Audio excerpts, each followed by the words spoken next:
Het belangrijkste nieuws van Curaçao in het Nederlands. Extra Journaal. Vers van de pers. Welkom bij Extra Journaal. Fijn dat u weer kijkt. We hebben het belangrijkste nieuws voor u op een rij gezet. En beginnen met het bericht dat de politie gisteren een verdachte auto aan heeft gehouden. Dat gebeurde op de Rooseveltweg. De politie kreeg een melding dat er een groep mensen in een auto zich verdacht zouden hebben gedragen. De politie hield iets voor 5 een auto aan op de Rooseveltweg. Tijdens de controle werd in het voertuig een vuurwapen aangetroffen en er werden 4 mannen aangehouden. Het gaat allemaal om mannen geboren in Venezuela en ze zijn in de leeftijd tussen de 21 en de 41. De mannen zitten vast en de politie bedankt oplettende burgers die verdachte situaties signaleren en deze direct melden aan de autoriteiten. Met uw hulp dragen wij bij aan een veiliger eiland vrij van vuurwapens. Alleen samen kunnen we dat bereiken. We weten niet wat de mannen van plan waren, maar het zou kunnen zijn dat zij bezig waren met het voorbereiden van een criminele daad en zich daarom zo verdacht gedroegen. Dus de politie benadrukt nogmaals, als burgers dit zien, moeten ze dit altijd melden. Dat is goed voor de veiligheid op Curaçao. Voetbalfans moeten zich gedragen, dat heeft de politie gezegd. En dan gaat het specifiek over de fans van Colombia. Dat land speelt vanmiddag tegen Zwitserland tijdens het WK. Maar de politie laat weten dat tijdens de laatste wedstrijd van Colombia, dat was afgelopen vrijdag tegen Ghana, verschillende horecagelegenheden afgeladen waren met Colombiaanse supporters. En die hebben daar veel bochincha voor gezorgd. Dus ze hebben gezorgd voor veel drukte, vrolijkheid, maar ook stonden ze op de weg, zodat het verkeer er niet langs kon. Er was te veel lawaai en te veel blokkades van de wegen afgelopen vrijdag. Dus de politie laat nu weten dat ze niks tolereren. Ze zullen streng controleren en zullen niet toestaan dat mensen zich buiten op straat verzamelen of de openbare orde verstoren. Laten we wel hopen op een mooie wedstrijd. Meer dan 34.000 mensen ontvingen 100 gulden, dat heeft de overheid bekendgemaakt. Het ministerie van Sociale Ontwikkeling, Arbeid en Welzijn en het ministerie van Economische Ontwikkeling hebben bekendgemaakt dat er 34.700 personen een tijdelijke tegemoetkoming van 100 gulden hebben ontvangen. Het gaat om mensen met een bijstandsuitkering, mensen met een AOV-uitkering of een weduwe- of wezenpensioen. En het gaat dus om mensen die daarmee tegemoet zijn gekomen aan de stijgende prijzen door de hele oliecrisis op de hele wereld. En de overheid wil hiermee verder gaan. Kustwacht assisteert gewonde man op Christoffelberg. Dat gebeurde gisteren. De politie kreeg een melding dat een 74-jarige Nederlandse toerist aan het wandelen was op de Christoffelberg. Hij kwam ten val en liep een hoofdwond op. Daardoor kon hij niet meer zelfstandig verder wandelen. De brandweer, Politour, parkrangers en ambulance waren ter plekke, maar konden de man niet bereiken omdat hij zich bijna bij de top van de berg bevond. Daarom is ervoor gezorgd dat er een helikopter is ingezet om de toerist van de Christoffelberg te halen. Openbaar toilet opnieuw geopend. Dat gebeurde gisteren. Het openbaar toilet bij Pontterminal in Punda is gerenoveerd en opnieuw geopend voor zowel inwoners van Curaçao als toeristen. De sanitaire voorziening is geopend van maandag tot en met zaterdag tussen 9 en 5. Ook op feestdagen is het toegankelijk en wie er gebruik van wil maken moet 1 Caribische gulden of een Amerikaanse dollar betalen. En op deze manier, zegt de overheid, zijn er nu meerdere openbare toiletten in de binnenstad. En dat wil men ook zo houden omdat het een goede service aan de bewoners van het eiland en aan de toeristen is. Politie houdt verkeerscontrole. Dat gebeurde gisteren. Dat heeft de politie van Montaña gedaan. Die hebben in de ochtenduren een verkeerscontrole gehouden aan de Jantje Weverstraat in de wijk Cascora. Agenten stelden zich op een strategische locatie op. Dat betekent dat u niet ziet dat ze aan het controleren zijn en controleren het verkeer in beide richtingen. Er werden meerdere boetes uitgedeeld, maar vooral aan mensen die geen veiligheidsgordel droegen. Dus let daarop.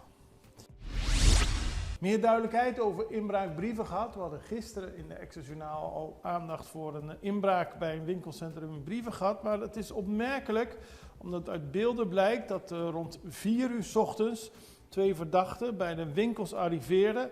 Ze gebruikten een steen uit het trottoir om de glazen toegangsdeuren in te slaan en namen vrijwel alle aanwezige koopwaar mee. En het gaat om een Curaçaose ontwerper met een eigen kledingmerk. Dus specifiek op dit kledingmerk is gericht gestolen door de onbekende. Er stond een auto te wachten en daarmee zijn ze er vandoor gegaan. De politie wil meer weten over deze zaak, maar vooral over het feit waarom specifiek voor deze winkel gekozen is. Ze doen nog onderzoek en iedereen die tips heeft wordt gevraagd die aan de politie te melden. Wij gaan even naar een break. We zijn zo bij u terug. Extra in Nederland. Van Amsterdam tot Arnhem, van Groningen tot Maastricht, Extra is erbij. Volg Extra Digitaal en blijf op de hoogte van de belangrijkste ontwikkelingen in Nederland. Extra Digitaal is te zien op verschillende platforms en kanalen zoals WhatsApp, YouTube, Facebook, Instagram en ook TikTok. Wilt u ons op de hoogte brengen van een evenement of iets doorgeven? Neem contact op via WhatsApp, e-mail, Facebook of bel gewoon 06 1364 2945. Volg of abonneer je op Extra Digitaal. Klik aan en volg ons.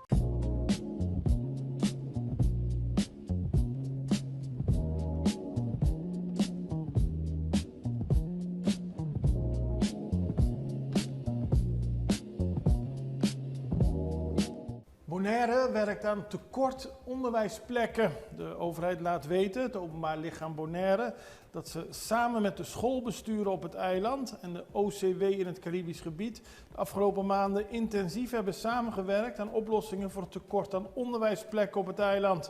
Er is gezocht naar een praktische oplossing om op korte termijn meer kinderen onderwijs te kunnen bieden.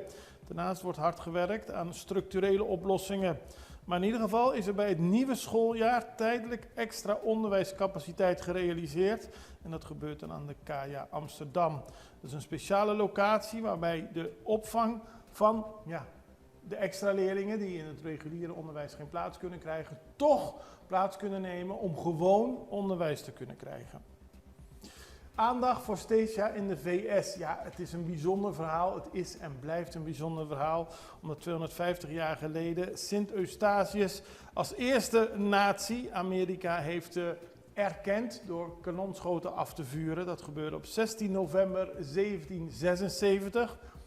Op 16 november zal er aandacht aan worden besteden in Stacia. Maar 4 juli was het natuurlijk 250 jaar herdenking van de 4th of July in Amerika. En daarvoor was er een receptie in Amerika en er waren vertegenwoordigers van Sint Eustatius aanwezig. En er was ook een opening van een muurschildering ter ere van deze gebeurtenis op Sint Eustatius door de New Yorkse kunstenares Cynthia Marsh. En het wordt officieel het First Salute genoemd. Het eerste officiële buitenlandse eerbetoon aan de vlag van de jonge Verenigde Staten.